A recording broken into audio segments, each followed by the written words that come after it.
Eu já trabalho, mas quero estudar. Se tenho filhos, cuido do meu lar. E estudar onde quiser, quando puder. No PC, tablet ou celular. Moro longe, quero me formar. A hora que eu tenho é depois de almoçar. Praticidade tem o nome, polos em todo o país. Online posso me formar. EAD, Unicesumar tem qualidade de ensino pra você criar. EAD, Unicesumar, você escolhe a hora que quer estudar. EAD, Unicesumar em cada canto do Brasil, porque melhor não há. EAD, Unicesumar, do meu jeito, no meu tempo, em qualquer lugar.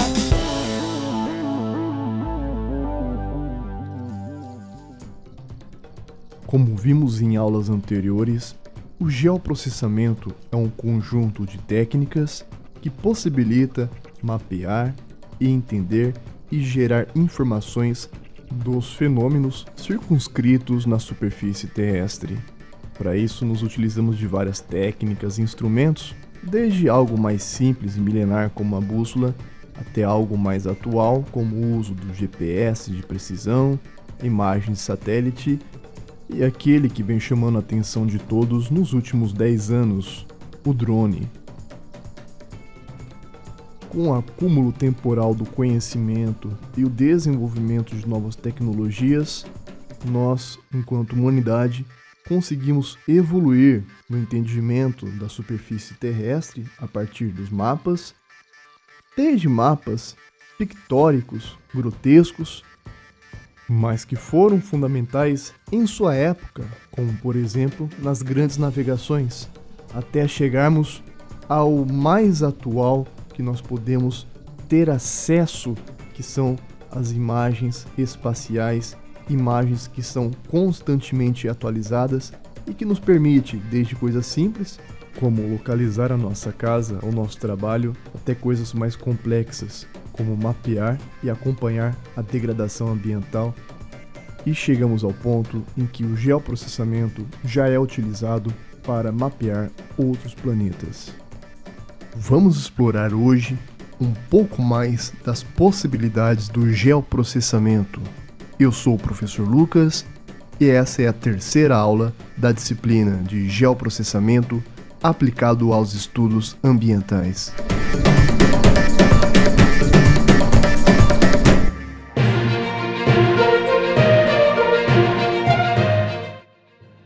Tenho certeza que você já viu essa imagem em algum lugar. E na medida em que nos afastamos, parece que a imagem vai te tornando mais familiar e mais familiar. Pois é, nós estamos muito acostumados com essa imagem, basta abrir o navegador da nossa internet. Mas, até chegar aí, muito caminho foi percorrido por várias pessoas. E, basicamente, os primeiros que conseguiram provar que a Terra de fato teria esse formato surgiu lá na Grécia Antiga. Não estou falando de Aristóteles, mas estou falando de Erastótenes, considerado inclusive o pai da geografia e idealizador de muitos mapas. Mas voltamos a um problema. Como esboçar esse tipo de imagem em um plano bidimensional como este? Nós temos aqui a base e um dos maiores problemas e que começaram a ser desvendados ainda nas grandes navegações, quando foi possível fazer a circunnavegação, algo inédito até então, pois imaginávamos que poderíamos cair se navegássemos ad eternum. E tanto é que os mapas eram representados desta forma, mas as grandes navegações possibilitaram um grande avanço na cartografia e podemos dizer que até no geoprocessamento, na medida em que as técnicas, a tecnologia e a precisão dos dados foram avançando e o mapeamento avançava sobre outros campos do conhecimento, como a medicina, mas também para o lado negativo, como a colonização de novos territórios. Chegamos no século XX, o século do desenvolvimento dos computadores, que entraram com tudo junto ao mapeamento. Primeiro, os computadores mecânicos, e depois os computadores elétricos e eletrônicos. System. We have to know how to program it. You did it, girl. And that's John Glenn. We are living the impossible. Tenho certeza que você já viu, ou até mesmo tem em casa algum produto da Apple, pois saiba que eles desenvolveram, numa garagem na década de 70, o primeiro computador pessoal, um marco para o desenvolvimento da computação. Temos ainda, durante a Guerra Fria e a corrida espacial, o desenvolvimento de um satélite americano que viria a ser um marco do geoprocessamento. Trata-se do projeto Corona, que desenvolveu um satélite espião que abolia de vez a necessidade de aeronaves sobrevoando territórios inimigos. E isso possibilitou, não apenas na área militar, mas na área civil, o sensoriamento remoto e acompanhamento quase que em tempo real do que acontece aqui na Terra, que nós podemos observar num simples Google Earth que abrimos em nosso navegador.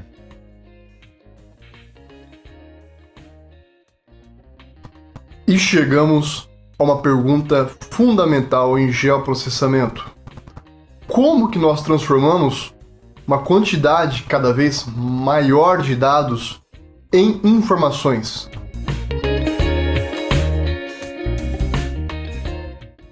Em um mundo cada vez mais acelerado e mais conectado, a geração de dados cresce em um ritmo exponencial. O que é bom no sentido de possibilitar conhecer muito melhor a nossa realidade e os problemas que nos atingem. Por outro, gera uma demanda maior de cuidado para a coleta, aquisição, armazenamento, tratamento e interpretação destes dados que estão à nossa volta. O dado só se torna importante quando é passível de transformá-lo em informações.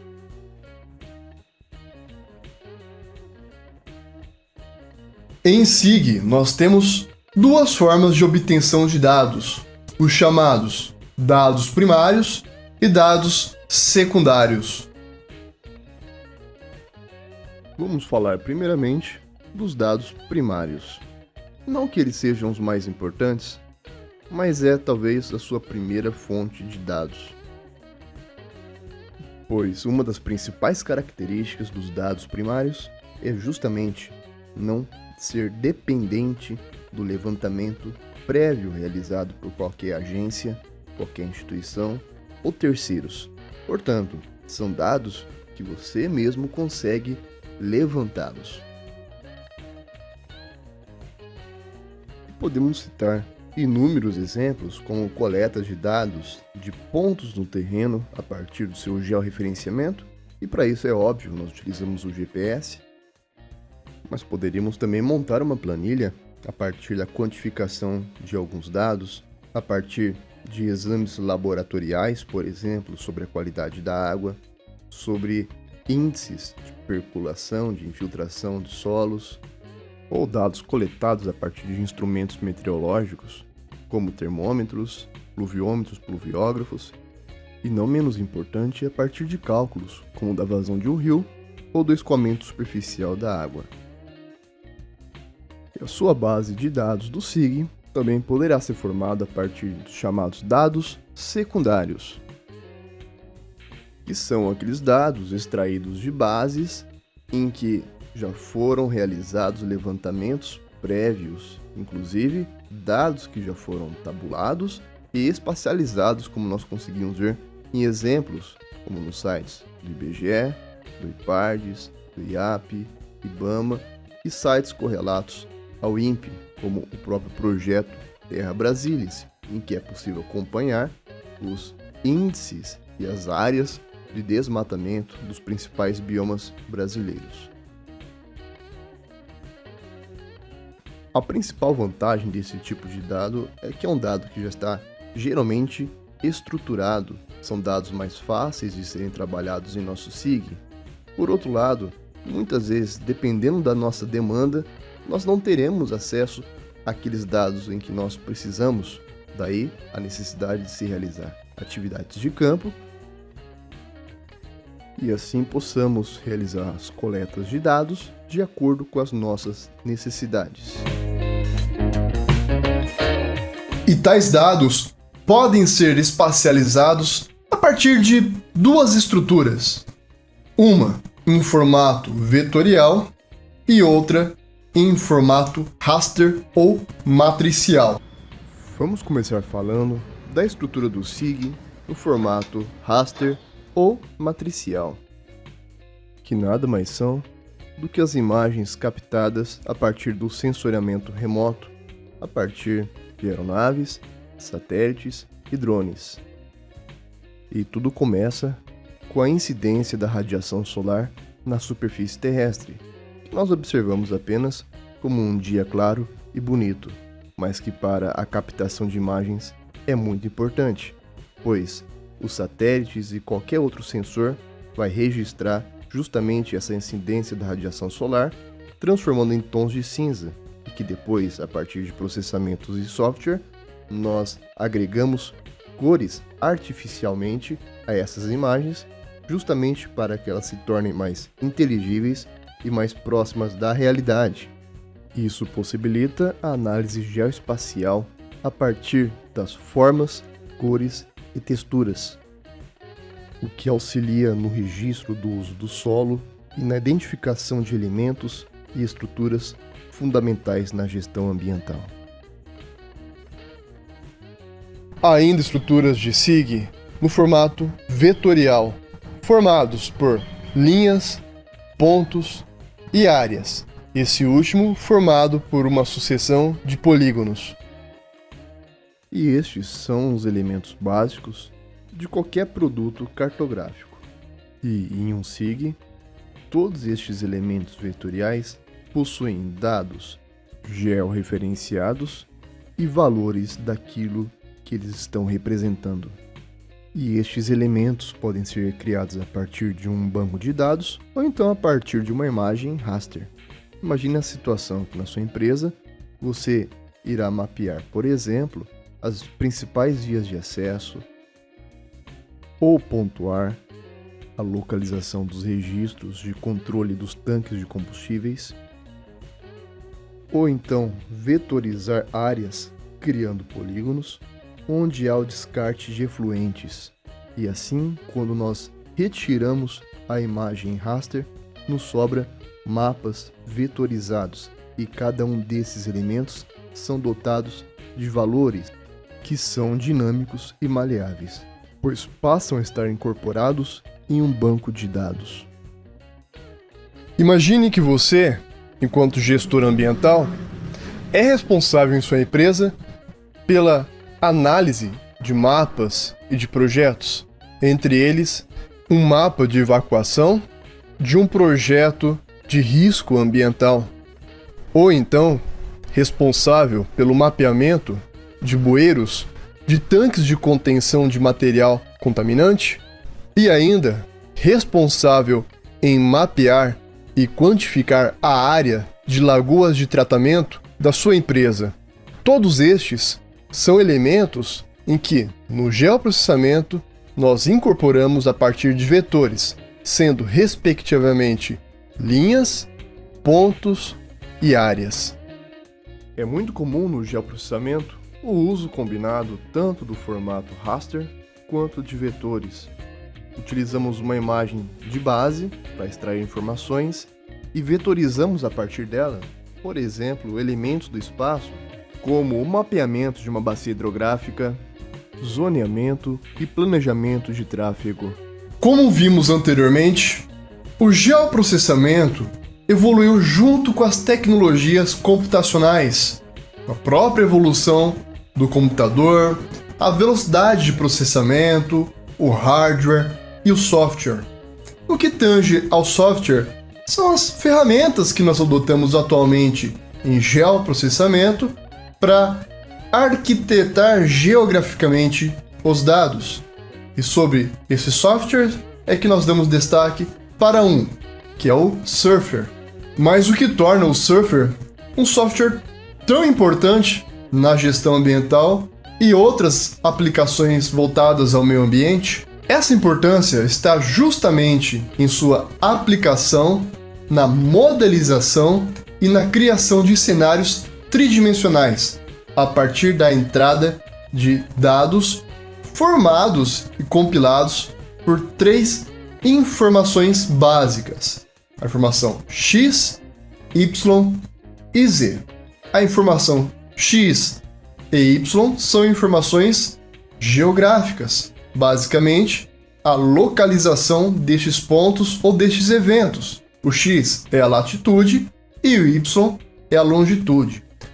Já a informação Z, na verdade, nada mais é do que qualquer dado que gera valor àquele ponto, que pode ser altitude, temperatura, precipitação, índice de contaminantes. Assim, o software Surfer, produzido pela empresa norte-americana Golden Software em 1985, é ainda hoje um dos softwares de geoprocessamento mais utilizados.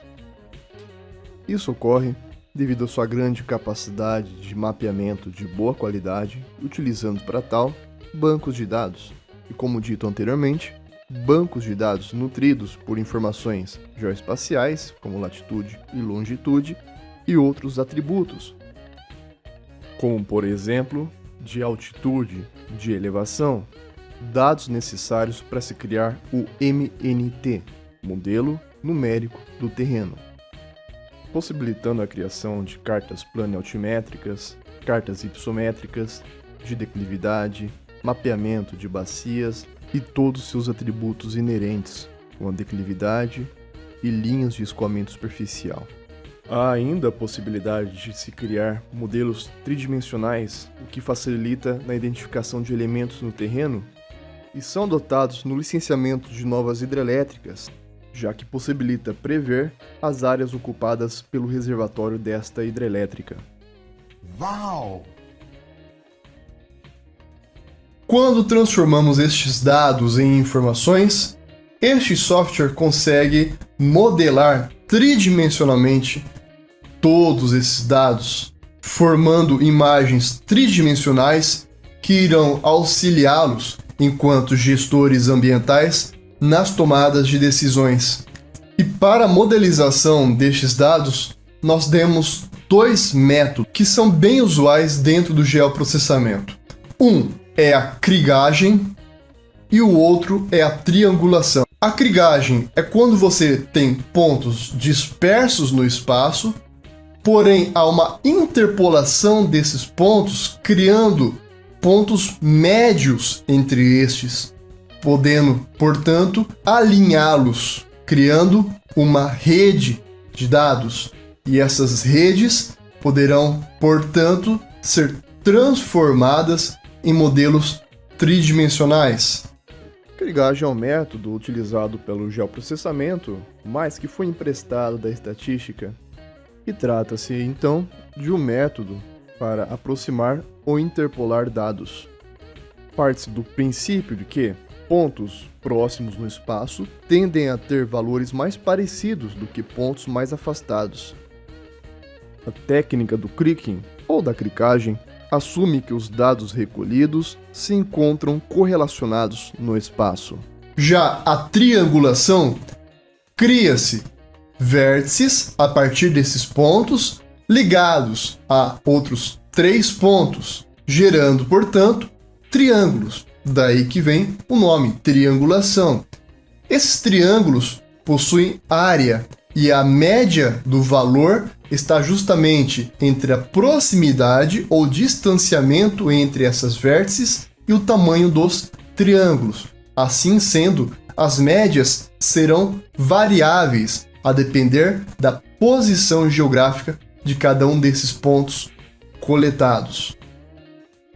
Assim, a triangulação consiste na aproximação da superfície por triângulos, cujos vértices pertencem ao conjunto das amostras, ou seja, ao dado Z, e são aproximadas pelo plano definido pelos vértices do triângulo da superfície, desde que Os dados x e y, portanto geoespaciais dos pontos, pertençam à região de projeção. Vale ressaltar que, para que o trabalho seja preciso e tenha o menor erro possível, é importante que se realize o maior número de coletas possíveis, tanto no campo quanto em bases de dados secundários. E são inúmeras as possibilidades de aplicação destes métodos, tanto da krigagem quanto da triangulação, que nós adotamos no Surfer e em tantos outros programas de SIG, e nós podemos utilizá-los, por exemplo, para geração de mapas de ilhas de calor com a interpolação de dados das bandas termais do satélite, ou então, mais atualmente, para criar mapas a partir da interpolação de registros de infecções. E agora, um fato curioso: nós já estamos aplicando o Surfer e o modelo numérico do terreno em outros planetas, como é o caso de Marte, onde é feita toda uma modelização tridimensional de sua superfície, o que irá auxiliar em uma exploração futura deste planeta.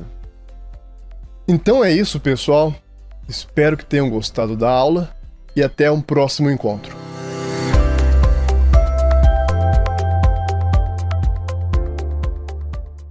EAD, Unicef, do meu jeito.